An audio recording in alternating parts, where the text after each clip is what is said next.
햄버거. 트럼프와 케네디가 햄버거를 들고 사진을 찍었습니다. 그런데 패스트푸드는 독국물과 같다라는 발언이 앞서 있었는데도 불구하고 이 사진이 찍혔어요. 함께 보시죠.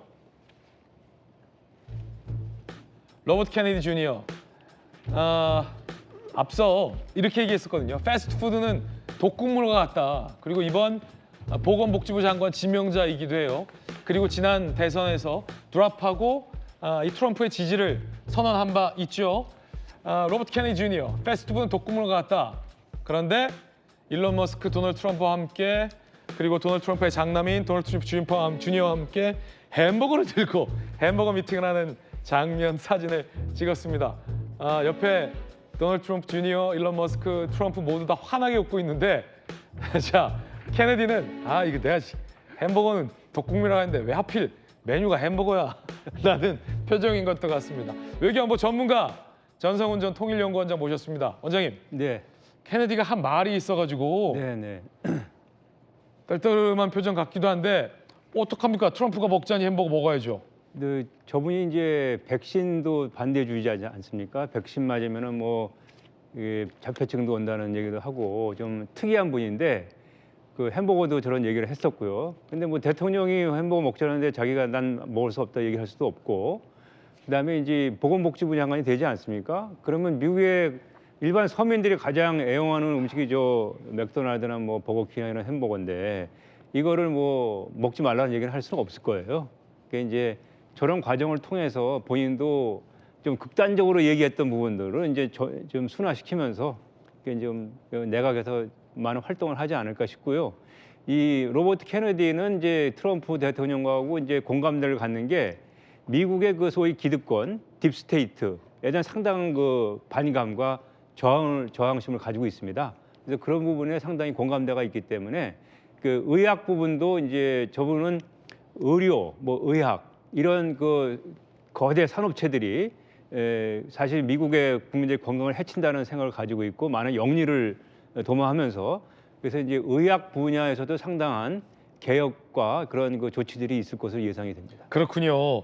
자, 그런가 하면 트럼프가 UFC 경기를 깜짝 보러 갔을 때도 일론 머스크와 대동하러 간호. 그래서 머스크를 일컬어 대통령의 가장 친한 절친, 퍼스트 버디다라는 용어까지 지금 나올 정도인데 트럼프가 이렇게 얘기했습니다. 들어보시죠. We have a new star. A star is born, Elon.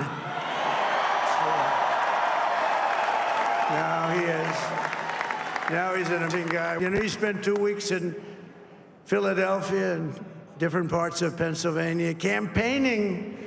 And I'm saying only Elon can do this. It must be an Elon. And that very important guy, one of the most important people in, I would say, the country, actually. 자, 워싱턴 포스트 등의 보도에 따르면 이 트럼프 정권 인수팀에서 주요 내각 인선을 할 때마다 이 머스크의 입김이 너무 세서 불만이 나온다. 참모들 사이에서 이런 보도가 나왔습니다. 함께 보시죠. 공동 대통령이냐 이런 얘기가 참모들 사이에서 나온다라는 거예요. 일부 정상과 통화할 때 배석했어요. 그렇죠? 정상 통화했을 때도 바꿔줬다는 거예요. 옆에 머스크인데 통화 좀 해 이렇게. 정권 인수팀 회의에 참석하고 트럼프 당선인 진행하는 인사 면접에도 배석한다. 차기 재무장관의 루트닉 인수위원장을 지지하고 나섰다. 불만이 참모들 사이에선 나오겠군요.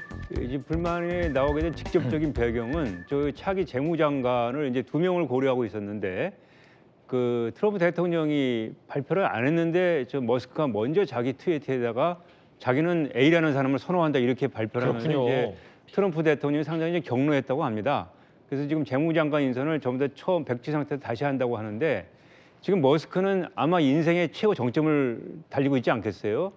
돈도 있지만 이제 권력도 그 트럼프 가족들과 거의 동등한 대우를 받으면서 어떻게 보면은 트럼프 아들 둘 또 며느리 외에는 가장 근접해서 지금 정권 인수팀에 여러 가지 그 영향력을 행사하는 거 볼 수 있는데 이제 사람이 이제 최고 정점에 올라가게 되면 이제 내려가는 길이 있는데 그 수준을 좀 한도를 넘게 되면은 저렇게 이제 여러 가지 부작용들이 나오게 되고 지금 그 워싱턴 그 마라라고 그 이쪽 그 트럼프 플로리다 캠프는 뭐 정권 그 쟁탈전이 되지 않겠어요. 대통령은 있지만 이제 4년 남았고 나가는 대통령이고, 그래서 상당히 치열하게 정치적으로 지금 여러 가지 그 산파 싸움이 벌어지는데, 저 머스크가 지금 가장 튀어 올라와 가지고 뭐 국내외적으로 많은 그 언론의 그 비판과 이제 견제의 대상이 되고 있는 것 같습니다. 네, 통신위원장도 이른바 머스크 라인이라는 얘기도 나온다. 실세가 확실하군요. 예. 자, 그런가 하면 미국이 현재 바이든 대통령이 임기 중인데, 바이든 대통령이 우크라이나에게 에이테크스 미사일로 러시아 본토를 공격할 것을 허용해줬다라는 소식이 확인이 됐습니다. 그러자 러시아도 굉장히 격앙된 반응 보이고 있어서 많은 사람들이 예상하기로 러시아 우크라이나 전쟁이 이제 끝나가는 것 아니냐라는 것인데, 이번 미국의 미사일 본토 공격 허용이 미칠 여파가 상당히 좀 클 것 같아요. 일단 관련 내용 좀 보시면, 미국이 러시아 본토를 때릴 수 있는 강철비 에이테크스 미사일 사용을 허가했다. 자, 그러니까 당장 러시아가 미국이 지금 3차 대전을 원하냐? 라며 굉장히 반발하고 있고요. 곧 임기가 끝날 바이든 정부가 과연 이거를 할 수 있는 권한이 맞느냐? 트럼프 대통령 당선인과 전혀 상의가 없었다는 것 아니겠습니까? 자, 이런 반응들 나와요. 지금 전성훈 원장님, 굉장히 좀 심각한 문제 같아 보여요. 지금 그 아시다시피 저 우크라이나 전쟁은 이제 막바지입니다. 그래서 우리 한반도 전쟁, 6.25 전쟁을 치자면은 고지전, 마지막까지 이제 최대한 땅을 많이 차지하려고 하는 이제 그 전쟁을 벌이고 있는데, 바이든 행정부로서는 마지막이 어느 정도 좀 우크라이나 젤렌스키한테 선물을 해야 되는 거죠. 미사일을 계속 저 러시아 본토를 때리겠다고 허용해달라고 했는데 여태까지 이제 금지를 했었거든요. 그리고 저게 이제 뭐 장거리라고는 하지만 사거리가 300km밖에 안 되기 때문에 저 미사일의 용도는 지금 현재 우리 북한군이 같이 들어가 있는 쿠르스크 지역에 그 러시아가 잃어버린 영토를 지역, 이 부분에서는 우크라이나가 가장 최대한 많은 영토를 그대로 유지해가지고 나중에 평화협상할 때 좀 협상의 자산으로 삼도록 하기 위해서 그 미사일을 허용하고 갔습니다. 그래서 저 미사일이 뭐 지금 모스크바를 때릴 수 있는 건 아니고요. 그 한 300km 정도, 그래서 쿠르스크 지역에서 이제 작전을 하는데 일정 부분 도움은 줄 수 있다, 이렇게 보여집니다. 본토라고는 하지만 사거리가 제한이 있어서 모스크바까지 때릴 수는 없다. 그렇습니다. 주로 이제 쿠르스크 지역이나 그 뒤 배후 북한군이 타기 실 수 있다. 그렇습니다. 그러면 이 미국의 이번 미사일 미사일 발사 허용으로 결국은 북한군이 타깃이 될 것이라는 얘기네요. 그렇기 때문에 지금 자막에도 나오지만 대통령실에서 발표를 했죠.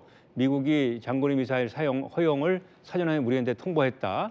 저거는 이제 크게 두 가지 이유가 있는 것 같아요. 하나는 지금 보시다시피 북한군이 저 지역에 들어가 있기 때문에 우크라이나가 저 미사일을 사용하게 되면은 상당 부분 우리 북한군의 피해가 예상이 됩니다. 그래서 그런 부분에서 이제 우리한테 사전 통보한 게 있을 거고, 둘째는 러시아에서 얘기하듯이 저 미사일을 러시아 본토를 사용하게 되면은 3차 대전 난다, 이렇게 얘기하고 있어요. 그거는 이제 저 에이텍스 미사일은 군사 위성을 사용해야 되고, 또 저거는 우크라이나가 여태까지 잘 사용을 해보지 않았기 때문에 나토 전력이 들어가서 저걸 도와줘야 된다고 그 러시아는 보고 있습니다. 그래서 이제 나토가 직접 참전하는 것 같기 때문에 3차 대전에 이렇게 얘기를 하고 있어서 미국으로서는 저 미사일을 사용하도록 허용을 해도 좀 부담이 있는 거죠. 그래서 가급적 많은 국가들을 동참시켜서 미국의 저 미사일 사용을 허용하는데 많은 나라들이 이제 양해를 했다, 뭐 이제 이해를 했다, 이런 정도의 그 입장을 얻어내는 것이 정치적으로도 필요하기 때문에 우리한테 통보를 한 것 같습니다. 네, 돌직구의 외교안보 멘토 전성훈 전 통일연구원장과 함께 이야기 나눠봤습니다. 저희들은 60초 광고 보고 돌아오겠습니다. 잠시 후에 뵙죠.